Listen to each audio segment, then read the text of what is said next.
아기를 낳고 육아는 전쟁처럼 시작됐다. 하루가 어떻게 가는지 모르고 머리 감을 시간조차 없었다. 친정 엄마는 멀고 남편은 야근이 잦았고 결국 시댁에 부탁할 수밖에 없었다. 시아버지께선 혼자 지내시니 외롭기도 하고 심심하실 테고.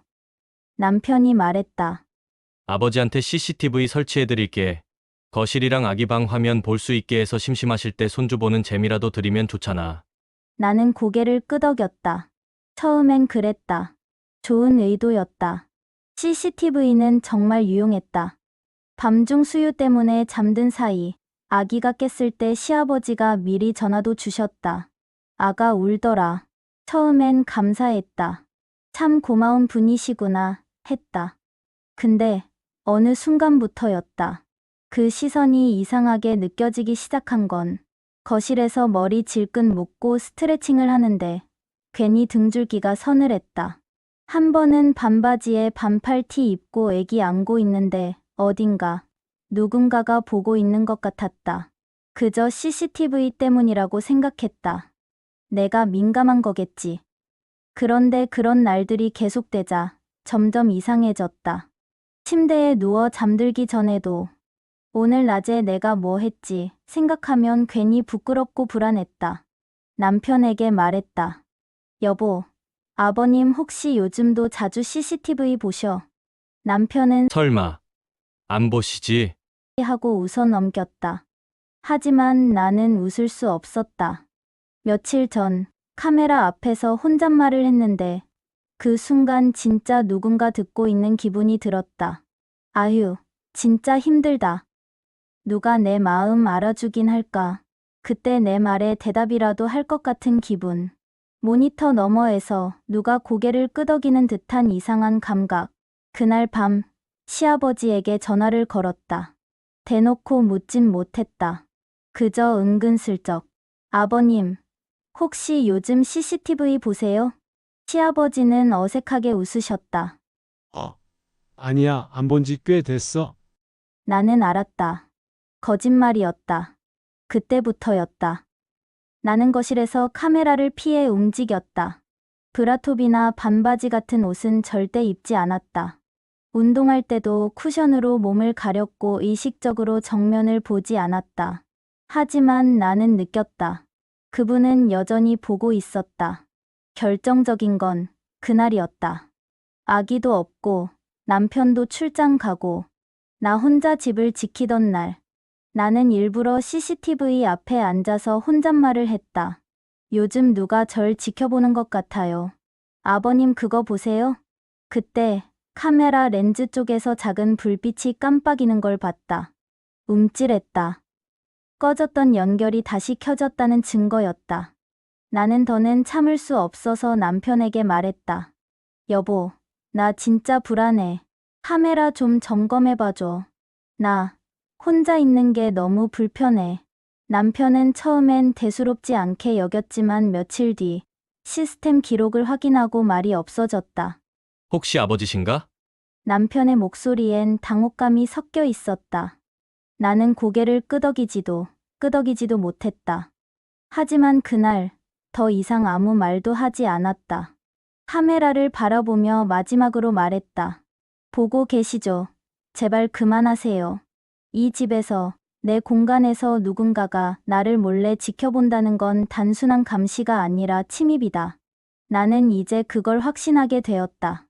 내가 카메라를 똑바로 보고 말한 그날 밤, 제발 그만하세요.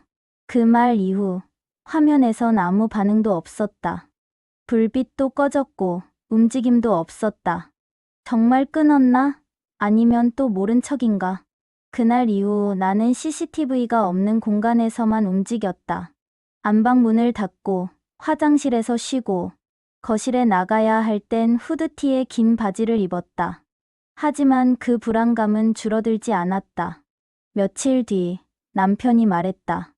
당신 말대로야. 아버지가 계속 접속하셨더라. 시간대까지 다 기록돼 있어. 나는 아무 말도 하지 않았다. 숨을 들이쉬고 입술을 질끈 깨물었다. 뭔가 무너져 내렸다. 믿음일까? 체면일까? 가족이라는 이름일까? 남편은 그날 처음으로 내 눈치를 살폈다. 당신이 불편했겠다는 걸 미처 생각 못했어. 아버지가 그러실 분이라고는 난 정말 생각도 못했어. 나는 조용히 말했다. 당신이 못 본 거야. 그분이 그러실 수도 있다는 걸 당신이 모른 척 한 거야. 남편은 고개를 떨궜다. 그리고 말했다. 직접 가서 얘기할게. 내가 정리할게. 나는 고개를 저었다. 내가 말할 거야. 그 아버님에게 직접 말해야 했다. 내가 당한 게 뭔지, 어떻게 느꼈는지, 카메라 한 대가 누군가의 일상을 어떻게 망가뜨릴 수 있는지를 그 사람 스스로 듣게 해야 했다. 나는 시아버지 댁을 찾았다. 한 손엔 애기 분유가 담긴 가방, 한 손엔 내 핸드폰. 그 안엔 접속 기록이 저장돼 있었다. 문을 열어준 시아버지는 평소처럼 웃으셨다. 어유, 애기 데리고 오느라 고생했지. 들어와. 나는 들어가지 않았다. 그 문턱을 넘는 순간 내가 다시 침묵할까봐, 이상한 관용으로 모든 걸 덮어버릴까봐. 그래서 문 앞에서 차갑게 말했다. 아버님, 저희 집 CCTV 아직도 보시죠? 그의 얼굴이 굳었다. 아니야, 나 그런 거 이제 안 본다니까. 나는 핸드폰 화면을 켜 보였다. 여기, 시간, 날짜, 다 있어요. 밤 10시 32분, 새벽 1시 17분. 아버님이 본 시간들이에요. 그는 입을 다물었다. 한참을 그렇게 서 있다가 작게 중얼였다. 미안하다. 나는 그 말을 기다린 게 아니었다. 그런 말로 끝날 일이 아니었다. 아버님, 전 가족이에요. 며느리이고, 애 엄마이고, 당신 아들의 아내예요. 근데 저 집에서도 옷 갈아입을 때마다 카메라부터 의식해야 했어요. 쉬고 싶을 때도 누가 보고 있을까봐 눈치 봤고요. 그는 고개를 들지 못했다. 나는 손을 떨면서 말을 이었다. 아버님이 저를 어떻게 생각했는지는 모르겠지만 그건 감정이 아니라 침범이에요. 신뢰를 깨고 저한테서 자유를 빼앗은 거예요. 그 순간 그의 눈에 눈물이 고였다. 하지만 나는 아무 감정이 없었다. 측은함도 분노도 아닌 그냥 공허. 나는 마지막으로 말했다. 앞으로 저희 집엔 오지 마세요. 손주 얼굴도 당분간은 보여드릴 생각 없습니다. 그 말에 그가 몸을 움찔했다.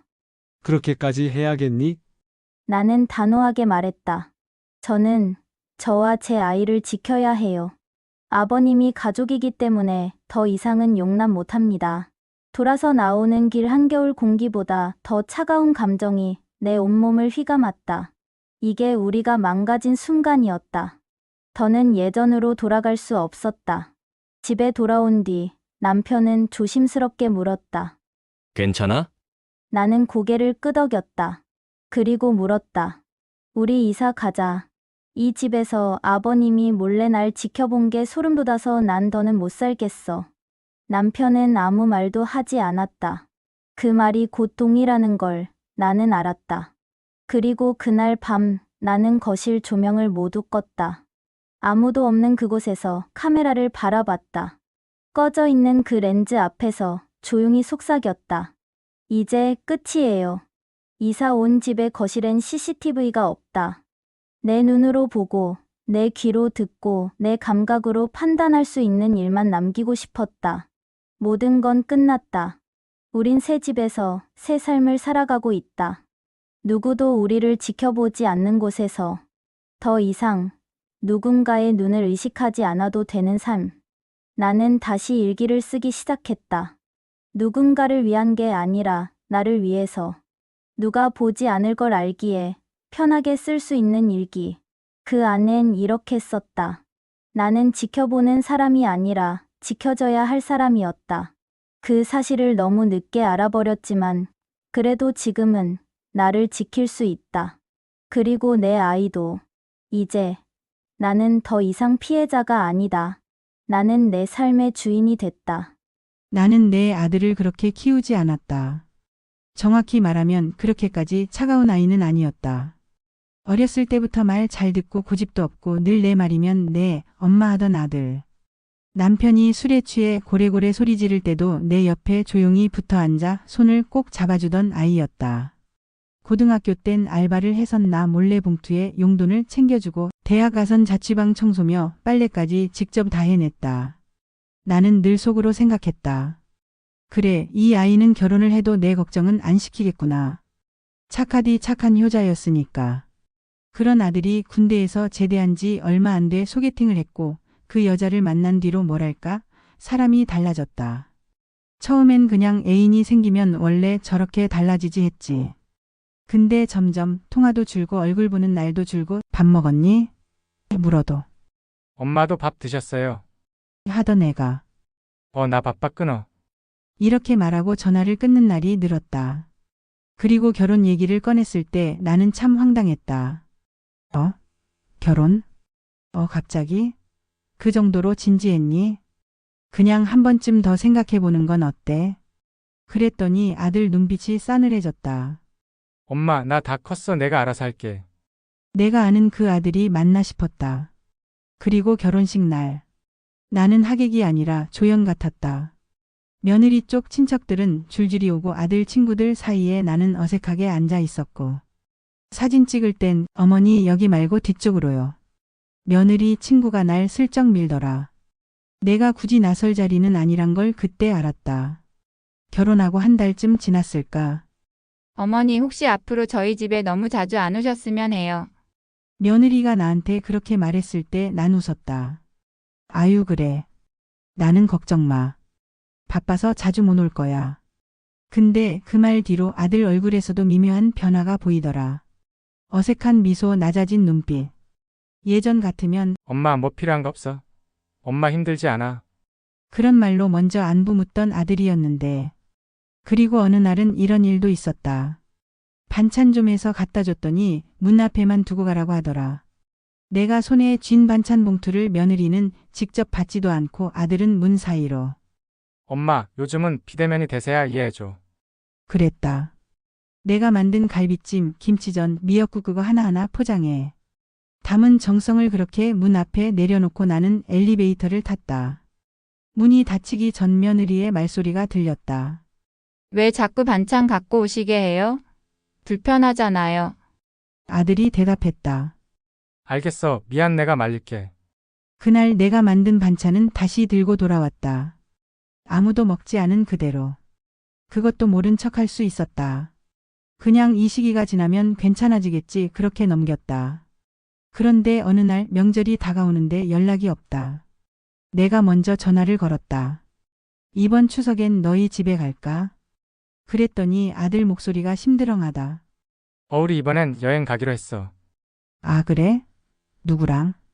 그냥 둘이. 나도 여행 가고 싶다. 근데 어디에? 누구랑? 나는 그냥 집에만 있다. 너희 오기 전에 전 부치고 국 끓이고 청소하던 그 집에. 그래도 그때는 우리 아들이 웃었지. 엄마 고생 많았죠? 역시 우리 엄마 손맛은 최고야. 그 말 한마디면 됐는데. 이젠 아무 말도 없다.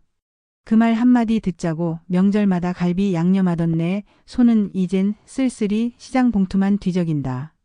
가끔은 이런 생각도 든다. 내가 뭘 잘못했을까? 너무 간섭했나? 너무 기대했나? 아들을 내 옆에만 두려 했던 걸까? 그 아이가, 그 며느리가 내 아들을 데려간 건가? 아니면 내가 놓쳐버린 걸까? 며느리와 갈등이 시작된 건 사소한 일이었다. 작년 겨울이었다. 감기가 심하게 와서 병원에 다녀온 김에 아들 집에 들렀다. 혼자 집에 있는 거 괜찮다고 며느리는 출근했을 거라 생각하고. 문을 두드렸지. 비밀번호는 예전 아들이 알려준 그대로였거든.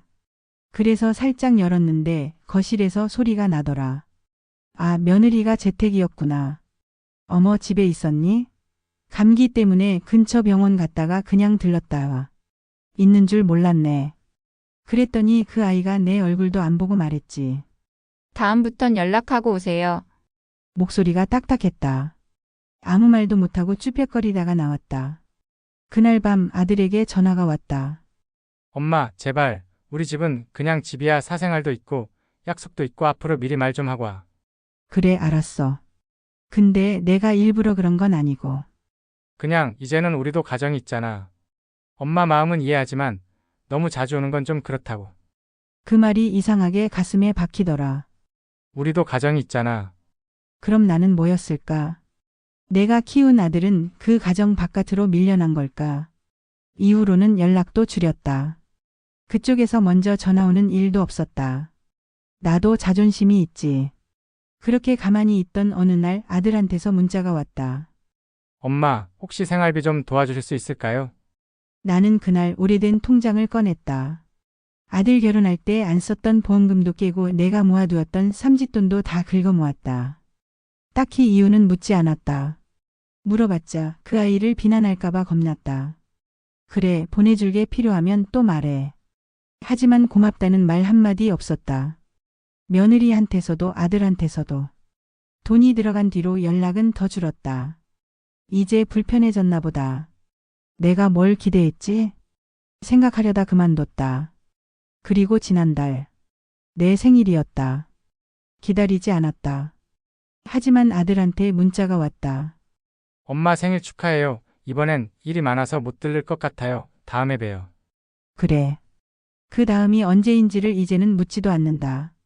대신 친구 영희 언니한테서 전화가 왔다. 야, 너네 아들 요즘 잘 나가더라? SNS 봤어? 제주도에서 부부 여행 중이던데? 나는 웃었다. 그래, 잘 지내는 게 어디야. 엄마보다 그 아이와 여행 가는 게 더 소중하다는 걸 이젠 안다. 내가 이해해야 한다는 것도. 하지만 사람이란 게 그렇다. 머리는 이해해도 가슴은 안 그렇더라. 며칠 후 마트에서 장을 보다가 아들 어릴 때 좋아하던 딸기를 봤다. 무심코 장바구니에 담았다. 얘 좋아하던 건데. 그리고는 멈췄다. 이제 내가 준 걸 받는 일이 없단 걸 알기에. 며느리는 철저한 사람이었다. 적당한 거리, 명확한 선. 그게 나를 지치게 했다. 나는 그냥 엄마였을 뿐인데. 며칠 전엔 아들이랑 만나 밥을 먹었다. 오랜만에 얼굴을 보니 눈가에 주름이 늘었더라. 어릴 때는 그렇게도 나랑 눈을 마주치던 아이가 이제는 밥을 먹으면서도 핸드폰을 자주 보더라. 내가 조심스럽게 물었다. 너 요즘 많이 힘들어 보여. 아들은 피식 웃었다. 괜찮아. 그냥 뭐 다들 그러고 사니까. 혹시 그 아이랑 사이 안 좋은 거니? 그랬더니 아들이 젓가락을 내려놓고 나를 봤다. 엄마, 그 얘기는 안 했으면 좋겠어. 그리고는 말없이 물을 마셨다. 그 순간 깨달았다. 이 아이는 이제 내 편이 아니라는 걸. 예전 같으면 힘든 일도 고민도 다 말해줬는데 이제는 그 아이와 상의하고 그 아이와 결정하고 나는 그냥 듣는 사람일 뿐이었다. 그게 맞는 거겠지. 결혼이란 게 그런 거겠지. 근데 말이야, 나는 아직도 내가 저 아이의 엄마라고 생각했는데 그게 아니었나 보다. 내가 낳고 내가 키운 아들은 이제 내 것이 아니었다. 그 아이의 남편이 되었고 그 가정의 가장이 되었고 나는 점점 잊혀져 갔다. 그날 집으로 돌아오는데 아들 얼굴이 자꾸 떠올랐다. 근데 웃는 모습이 아니라 내가 모르는 낯선 얼굴이었다. 어쩌면 나는 이미 그 아이에게서 놓아줘야 할 존재였을지도 모른다. 며느리가 아이를 가졌다는 소식을 들은 건 지인을 통해서였다. 야, 너네 아들네 좋은 소식 있다며? 응? 무슨 소식? 며느리 임신했대잖아, 몰랐어. 그 말 듣고 한참을 말 못했다. 몰랐다. 내 아들인데 내 손주가 생겼는데 왜 그 소식을 나는 남한테 들어야 했을까? 집에 돌아와 조심스레 전화를 걸었다. 아들아, 임신했다며? 축하한다. 아, 고마워, 엄마. 고작 그 한마디. 고맙다는 말은 있었지만 미안하단 말은 없었다. 왜 엄마에게 먼저 말하지 않았는지, 왜 소식을 숨겼는지에 대한 해명도 없었다. 그저 그래서 그렇구나 하고 받아들여야만 했다. 그리고 시간이 흘러 아이가 태어났다. 나는 조심스럽게 병원에 찾아갔다. 입구에서 들고 간 과일 바구니를 들고 며느리에게 인사를 했다. 고생 많았다, 축하한다. 그랬더니 며느리는 내 눈을 피하며 고개만 끄덕였다. 그날 나는 손주 얼굴을 3초도 못 봤다. 지금 아기가 자고 있어서요. 그 말 한마디에 난 병원 복도를 그냥 돌아 나와야 했다. 친정어머니는 아기 옆에 앉아 사진도 찍고 손도 잡고 있더라. 나는 멀찍이 서 지켜보기만 했다. 내가 낳은 아들, 그 아들이 낳은 아이, 그런데 나는 아무것도 할 수 없었다. 산후조리원도 친정어머니가 챙겼고 집으로 복귀한 뒤에도 나를 부르지 않았다. 나중에 아들이 조심스레 말했다. 엄마, 며느리가 좀 예민해서 아기한테 뭐 묻을까봐 그냥 당분간은 집에 오지 말아달래. 내가 더럽다는 건가? 아기를 해코지라도 할까봐 그러는 건가? 그런 말을 들었어도 나는 대답을 못했다. 그래도 가만히 있지는 않았다. 베이비용품 하나하나 챙겨 인터넷으로 보내주고 젖병 소독이며 기저귀며 내가 할 수 있는 건 다 했다. 직접 가지 못하니 그저 물건으로 마음을 전할 수밖에 없었다. 그런데 어느 날 택배 반송이 왔다. 수치인 거부. 내가 보낸 아기 옷이었다. 예쁘게 손수 포장한 유기농 소재라고 자랑까지 했던 그 옷. 그게 돌아왔다. 그날 밤 나는 잠을 못 잤다. 그렇게 서러운 밤은 참 오랜만이었다. 며칠 후 아들이 전화를 걸었다. 엄마 너무 신경 쓰지 마. 고마운 건 아는데 그냥 좀 쉬어요. 엄마도 이제 엄마 건강 챙기셔야지. 그 말이 이제 그만이라는 뜻으로 들렸다. 내가 더 이상은 끼어들지 않았으면 하는 뜻. 이 가정에서 나는 이제 과거의 사람이 되어야 하는 것 같았다. 엄마가 아니라 누군가의 엄마였던 사람으로. 그날 이후로 나는 아들에게 연락하지 않았다. 아이 100일 잔치도 돌잔치도 나를 부르지 않았다. 사진도 영상도 한 장 없었다. 이름도 모른다. 내 손주는 이름도 얼굴도 모르는 존재가 되어버렸다. 어느 날 시장을 돌다가 아기 옷가게 앞을 지나쳤다. 작은 털 모자를 보는데 눈물이 핑 돌더라. 그런 나를 보며 주인 아주머니가 말을 건넸다. 손주 있으세요? 이거 요즘 엄청 잘 나가요. 나는 잠시 망설이다가 고개를 저었다. 아니요, 그냥 예뻐서 봤어요. 나는 이제 뒷모습으로만 존재하는 사람이 되었다. 아들이 어릴 땐 내가 가장 먼저였는데 지금은 아무리 멀리 돌아도 내 자리는 없다. 그렇다고 미워하고 싶지도 않다. 아들은 잘 살고 있다. 며느리도 아이도 건강하게 안정된 가정 속에서 살아간다. 나는 그걸로 됐다. 그렇게 스스로를 달랜다. 사람들은 말한다. 그래도 아들 있잖아. 그만한 복도 없지. 하지만 그 복이라는 게 가끔 문자 한 줄, 전화 한 통조차 없는 그런 복이라면 나는 그저 그 복을 조용히 흘려보내려 한다. 오늘도 혼자 밥을 먹으며 아들이 어릴 적 좋아하던 달걀찜을 만들었다. 그 아이는 이 맛을 기억할까? 아니, 기억하지 않아도 된다. 그저 잘 살면 된다. 나는 이제 뒷모습으로 기억될 것이다. 그래도 괜찮다. 한때 누구보다 앞자리에 있었던 사람이었으니까. 요즘 따라 딸이 자꾸 집에 오라고 한다. 평소엔 바쁘다며 연락도 뜸하던 애가 결혼하고는 뭐가 그렇게 좋은지. 일주일에 한 번은 꼭 와서 밥 한 끼 먹으라고 조른다. 이번 주말에도 또 부른다. 남편이랑 시아버지까지 모시고 온단다. 엄마, 아빠 돌아가시고 외로우시잖아. 이제 나도 시댁 어른들 모시고 다니면서 엄마 자랑도 하고 싶어. 됐어, 귀찮게. 시아버지는 또 왜 데리고 와? 엄마, 아빠도 나중에 사위한테 잘 보이고 싶잖아. 우리 시아버지 괜찮으셔. 혼자 사시고 조용한 분이셔. 싫다는 말은 목구멍까지 올라왔지만 딸이 기어이 들이밀고 오겠다는 걸 막을 재간은 없다. 그렇게 토요일 오후 딸과 사위 그리고 그 시아버지란 사람까지 세 사람이 우리 집에 들어섰다. 문 앞에 성글을 본 순간 나는 숨이 멎는 줄 알았다.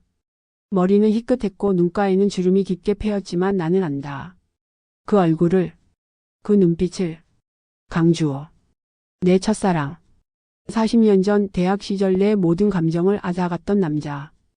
그가 나를 보며 멈칫했다. 나도 그를 향해 아무 말 없이 서 있었다. 순간 딸이 중간에서 웃으며 말했다. 엄마 인사해. 시아버지 강주 회장님.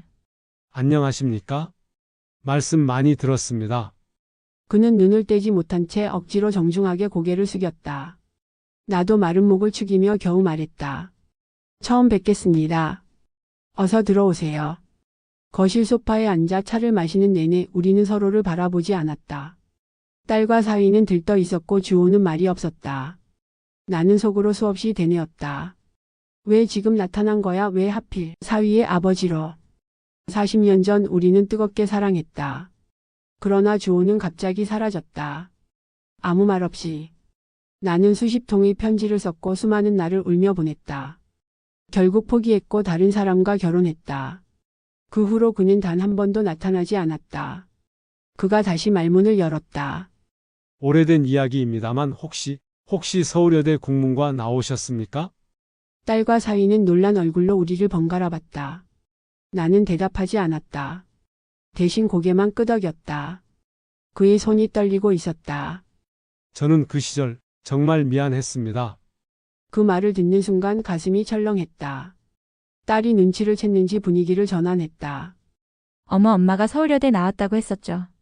아빠는 그땐 공군이셨다 했던가. 나는 침묵했다. 그날 저녁 딸과 사위는 돌아가고 그만 남았다.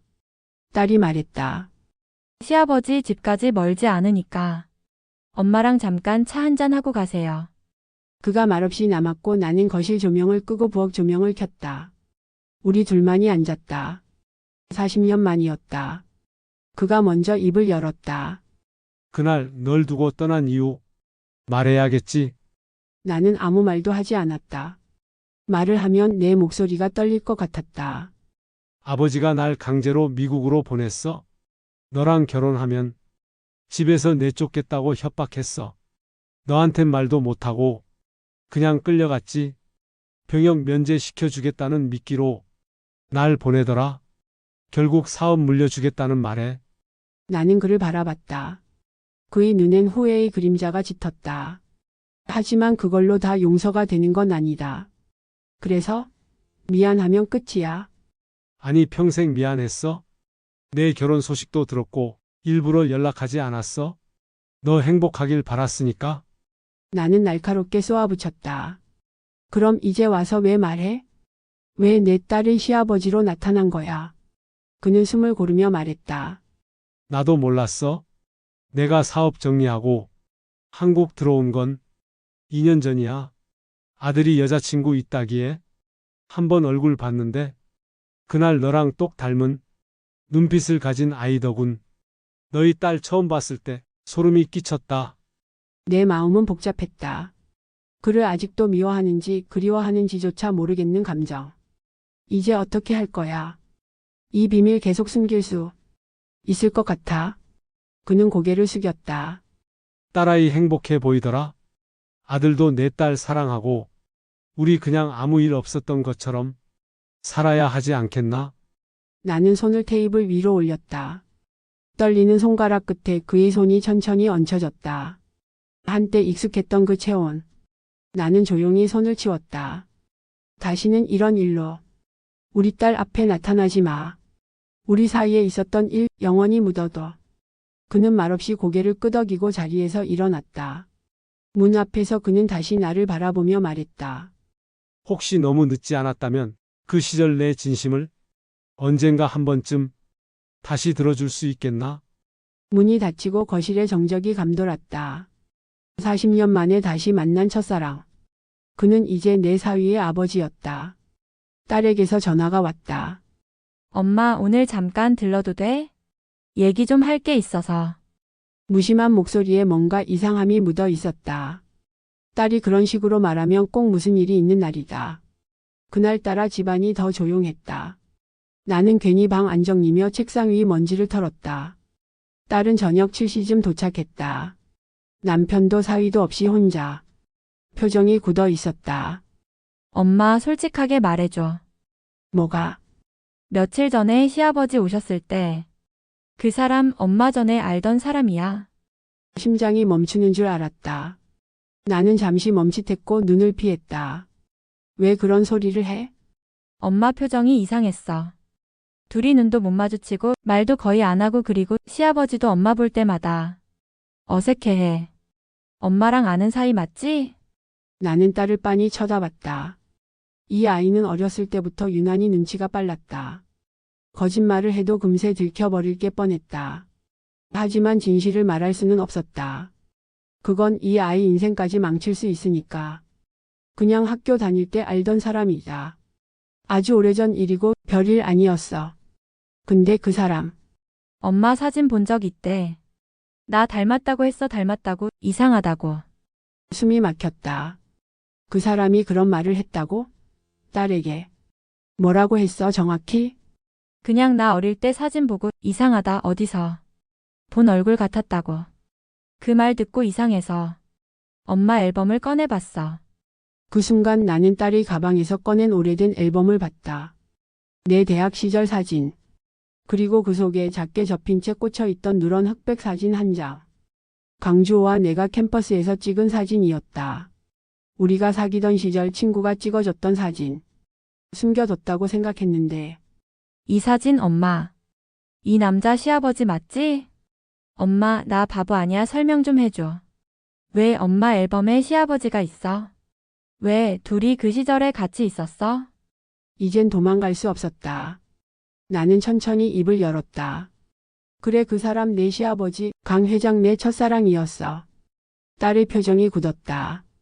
입술을 꾹 다문 채 날 노려봤다. 처음부터 다 알면서도 모른 척한 거야? 그 사람 나도 결혼식 날 처음 알았어. 너네 아빠 장례식 때 바빠서 못 왔잖아. 그때 그 사람 처음 보고 멈췄어. 나도 믿기지 않았으니까. 딸은 고개를 저었다. 무언가 깨진 듯한 눈빛이었다. 엄마 왜 말 안 했어? 왜 나한테 숨겼어? 내가 그 사람 아들 사랑하는 거 알아. 잘 살고 있는 거 알아. 내가 과거에 어떤 사람이랑 무슨 사이였는지 그게 중요하지 않아. 끝난 일이야. 그 순간 딸이 울먹이며 말했다. 엄마, 나 임신했어. 나는 숨을 멈췄다. 뭐라고? 이번 주에 알았어. 그래서 더 혼란스러웠어. 엄마랑 시아버지 사이에 뭔가 있었던 거면 혹시 나나 뭔가 이상한 관계인 거야? 딸의 눈에 눈물이 맺혔다. 나는 딸의 손을 붙잡았다. 말도 안 되는 소리 하지 마. 너 그 사람 아들이랑 피 한 방울 안 섞였어. 그건 확실해. 나 너네 아빠와 결혼했을 땐 이미 그 사람과는 끝났어. 너네 아빠가 내 친아빠 맞아. 딸은 그제야 조금 안도한 얼굴을 했지만 여전히 혼란스러워 보였다. 엄마, 나 어떻게 해야 해? 그냥 다 잊어버릴 수 있을까? 나는 조용히 말했다. 지금 너에게 중요한 건 너 자신이야. 너희 가정이고 아이야. 엄마의 과거는 내 미래. 아무 의미 없어. 절대 끌려가지 마. 그날 밤 딸은 눈물을 흘리며 잠시 안기다 돌아갔다. 나는 앨범을 다시 꺼내 그 사진을 찢었다. 그리고 불에 태웠다. 며칠 후 강주호가 전화를 걸어왔다. 나랑 잠깐 볼 수 있겠나? 얘기해야 할 게 있어? 나는 망설였지만 결국 약속을 잡았다. 그는 카페에 앉아 있었다.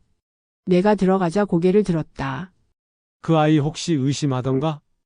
응, 내 말 때문이더라. 내가 실수했군.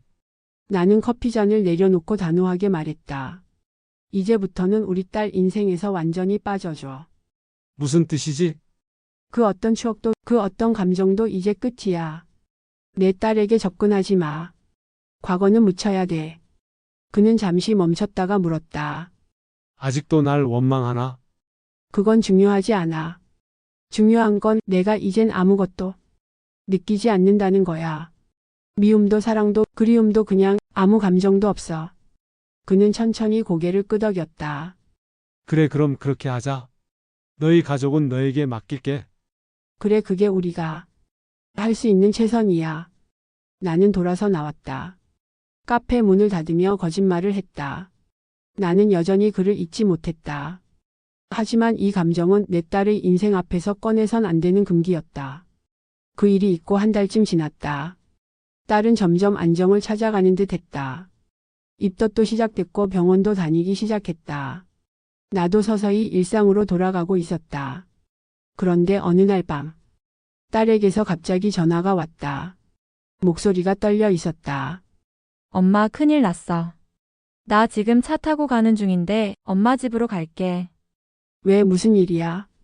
그냥 가서 말할게. 아마 엄마도 알아야 해. 30분쯤 지나 도착한 딸은 얼굴이 창백했다. 눈은 퉁퉁 부어 있었고 손은 차가웠다. 나는 물을 내오며 말했다. 무슨 일인데? 그래, 아이는 괜찮고? 응, 아이는 괜찮아. 근데 나 남편 핸드폰 봤어. 가슴이 철렁 내려앉았다. 요즘 시대에 핸드폰 하나가 얼마나 많은 걸 들킬 수 있는지 잘 안다. 근데 이상한 문자가 있었어. 아빠한테 보낸 문자였는데 그 내용이 떨리는 손으로 자신의 핸드폰을 열어 보여줬다. 내 인생까지 망치고 싶어요? 그 시절 일이야. 어쩔 수 없다지만 왜 아직도 흔들리는 거예요? 그 여자가 엄마였던 적이 있었다면 아예 내 인생에서 사라져야 했어요. 딸이 물었다. 엄마 이 문자 도대체 무슨 뜻이야? 나는 말문이 막혔다. 그 여자 엄마였던 적. 분명 그 애가 쓴 말이었다. 강주호의 아들 내 사위가.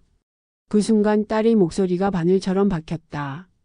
엄마 설마 나 아빠 말고 다른 사람 딸이야? 나는 벌떡 일어나 고개를 저었다. 아니야, 내 친아빠는. 내가 알고 있는 아빠가 맞아. 그건 정말이야. 그럼 왜 남편이 이런 문자를 보내? 왜 시아버지한테 엄마 얘기를 그렇게 해? 나는 아무 말도 하지 못했다. 딸은 다시 입을 열었다. 사실 나도 조금 전까지 몰랐는데 남편이 방금 내게 말했어. 뭐라고? 어릴 때 시골 외가 쪽에 잠깐 맡겨졌던 적이 있었대. 그때 아버지랑 떨어져 있었고 아버지 주변에 어떤 여자 이야기를 자주 들었다고. 그래서? 남편이 말하는 그 여자가 엄마일 수도 있다고 느낀 건 사진 때문이래. 우리 집에 와서 엄마 사진 봤을 때 그 느낌이 확 들었다고. 무슨 말도 안 되는 소리야. 엄마 설마 예전에 그 사람하고 아이 낳았던 거 아니지? 나는 자리를 박차고 일어났다. 숨이 턱까지 차올랐다. 말도 안 되는 상상, 근거 없는 의심. 하지만 딸의 눈은 이미 확신으로 가득 차 있었다. 엄마 정말 아니야? 나는 손을 내저으며 말했다. 아니야, 그 아이 내 남편. 내가 낳은 적 없어. 그런 일 절대 없어. 그럼 왜 그 사람이 저렇게 흔들려?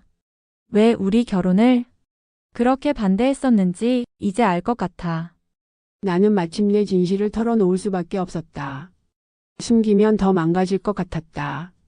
그 사람은 나와 헤어진 후 바로 미국에 갔고 그곳에서 아이를 가졌다고 들었어. 나도 뒤늦게 알았고 직접 들은 건 아니야. 그냥 그렇게 떠돌던 이야기였어. 그럼 그 아이가 지금 내 남편이라는 거야? 나는 고개를 끄덕였다. 그래, 너희 결혼식 날 처음 봤고 그때 알아챘지만 말할 수 없었어. 딸은 얼굴을 감쌌다. 미쳤다, 진짜 미쳤어. 잠시 후 딸이 조용히 말했다. 오늘 그 사람도 나한테 그랬어. 혹시라도 우리 부모님 사이에 무슨 과거가 있었다면 당신을 놓칠 수밖에 없다고.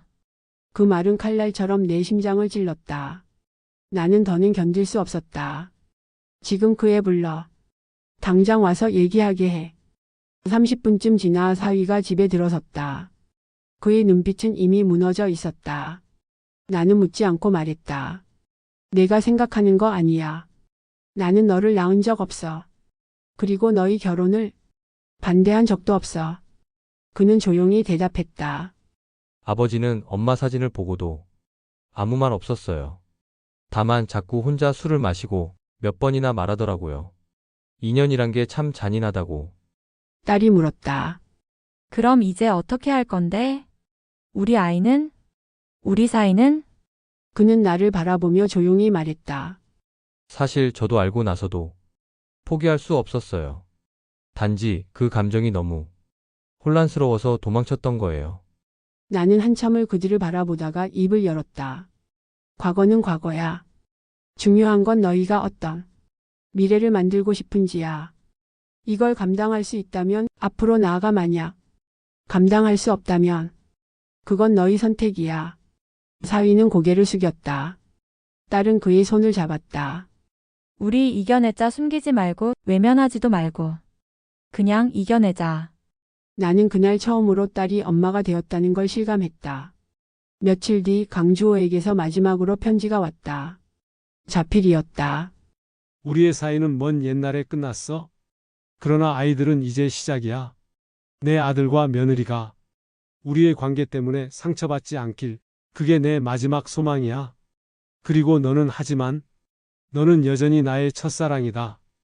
편지를 접어 서랍에 넣었다. 딸은 뱃속에 있는 아이를 기대하며 천천히 출산 준비에 들어갔다. 사위는 더 이상 흔들리지 않았다. 그리고 나는 그 사람과의 기억을 완전히 닫았다. 다시 만난 금기, 감추고 싶었던 과거, 마주한 진실. 하지만 결국 우리가 지켜야 할 건 사랑이 아니라 책임이었다. 이번 이야기 어떠셨나요? 여러분들의 의견을 댓글로 남겨주세요. 구독과 좋아요는 더욱 좋은 영상을 만드는데 큰 힘이 됩니다. 행복한 하루 보내세요.